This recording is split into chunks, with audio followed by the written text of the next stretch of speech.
नमस्कार मित्रों, कैसे हैं आप लोग। जैसा कि मैंने आपसे कहा था कि हम हमेशा किसी नए विषय के ऊपर चर्चा करेंगे, तो आइए आज हम एक और अलग विषय के ऊपर चर्चा करते हैं जो हमारे समाज को बहुत ज़्यादा प्रभावित करता है, पर इसकी चर्चा हम कम से कम करते हैं।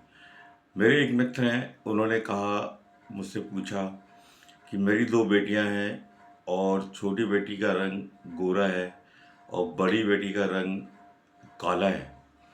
दोनों लड़कियां बहुत योग्य हैं, सुशील हैं और अच्छे जॉब में हैं। लेकिन बड़ी लड़की का जब भी रिश्ते की बातचीत चलती है तो वो उसके रंग के कारण टूट जाती है। और जैसे ही वो छोटी बहन को देखते हैं जो बहुत गोरी है, सुंदर है, तो उसकी तरफ बात करने के लिए कहते हैं कि हम इसके लिए तैयार हैं।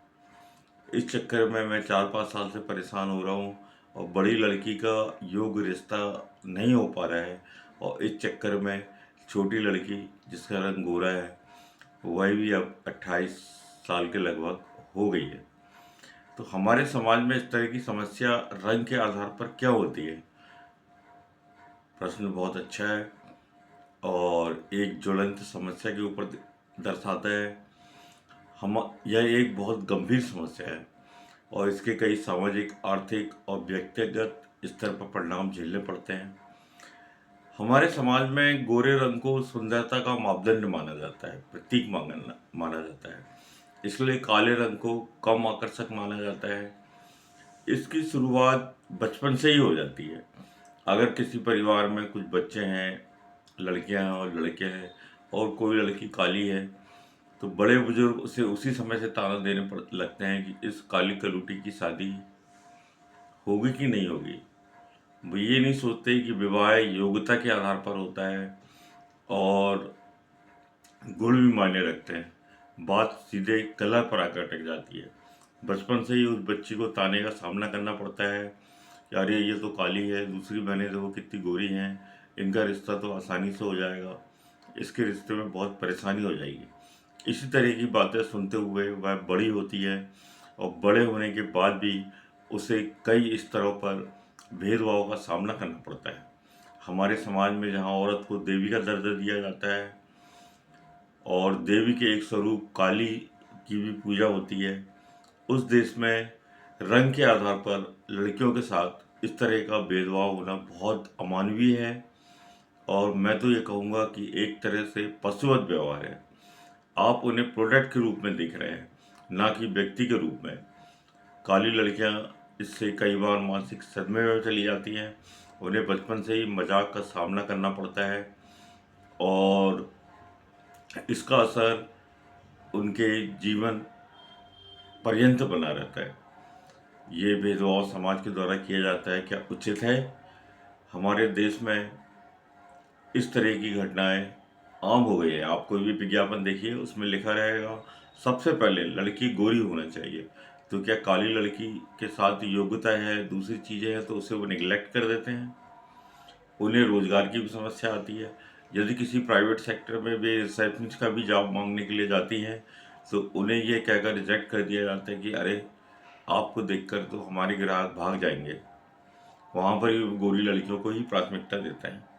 इस तरह के सारे भेदभाव और अपमानजनक व्यवहार, और वो भी रंग के कारण, ये तो बहुत लज्जाजनक स्थिति है। और इसका इसी प्रकार के एक ऐड आती थी जो लड़कियों को काले रंग से दूर होकर गोरे होने की प्रेरणा देती थी। अब इसमें कौन गोरा हुआ कौन नहीं ये तो पता नहीं है, पर उस क्रीम को, फेयर एंड लवली को, अपने नाम से फेयर शब्द हटाना पड़ा।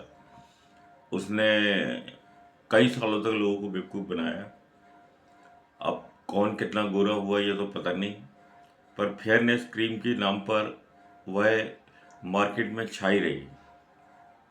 इसी तरीके से यदि हम देखें तो ये समाज आखिर ऐसा व्यवहार करता क्यों है?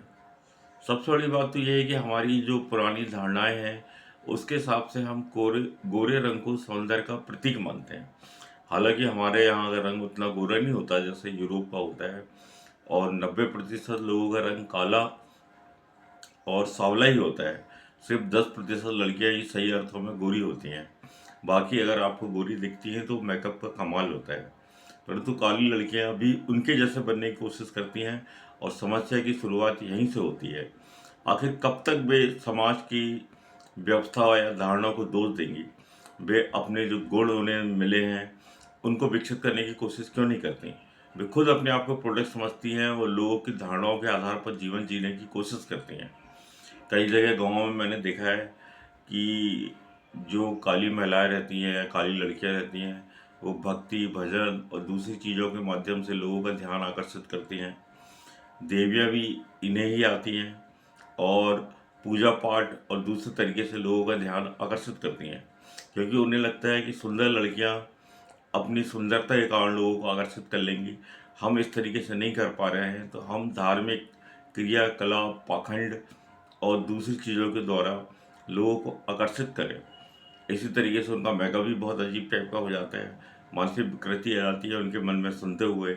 काले काले काले ऐसे शब्दों के कारण कभी काले हैं तो काला काजल लगा लेंगी, काले कपड़े पहन लेंगी और कुछ इस तरीके से व्यवहार करेंगी कि लोग उनकी तरफ देखें, चाहे नेगेटिव रूप में ही सही। इस सब के लिए हमारा समाज दोषी है और लोगों को अपनी धारणाएं बदलनी चाहिए। लोगों को सोचना चाहिए कि शादी विवाह सूरत के आधार पर अगर कर भी लेंगे तो कितने समय टिकेगा। इसके साथ साथ सीरत देखी जानी चाहिए। सीरत यानी गुण, और गुण ही हमेशा साथ देते हैं और शादी एक शख्सियत से हो रही है, ना कि रूप से। सारी चीज़ें बाद में मायने रखती है, ना कि सिर्फ ये होना है कि लड़की काली है या गोरी है। अगर उसमें गुण है, गोरी लड़की है और अगर उसमें गुण नहीं है तो फिर ऐसी बहू आपके किस काम आएगी? लोगों को अपनी धारणा बदलनी चाहिए और इसके लिए सरकार को भी कुछ कानून बनाना चाहिए कि यदि रंगों के आधार पर प्राइवेट सेक्टर में या किसी जगह कुछ भेदभाव हो रहा है तो वे इसे दूर करें।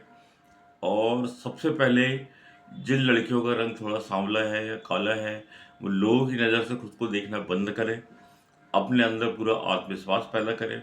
ऐसा नहीं है कि रंग उन्हें जीवन में तरक्की करने से रोक लेगा। एक सीमा तक हो सकता है कि उन्हें इसका भेदभाव का सामना करना पड़े, पर आप देखिए प्रियंका चोपड़ा का रंग भी काला है लेकिन वो ग्लैमर वर्ल्ड में गई और उन्होंने अपनी एक अलग जगह बनाई।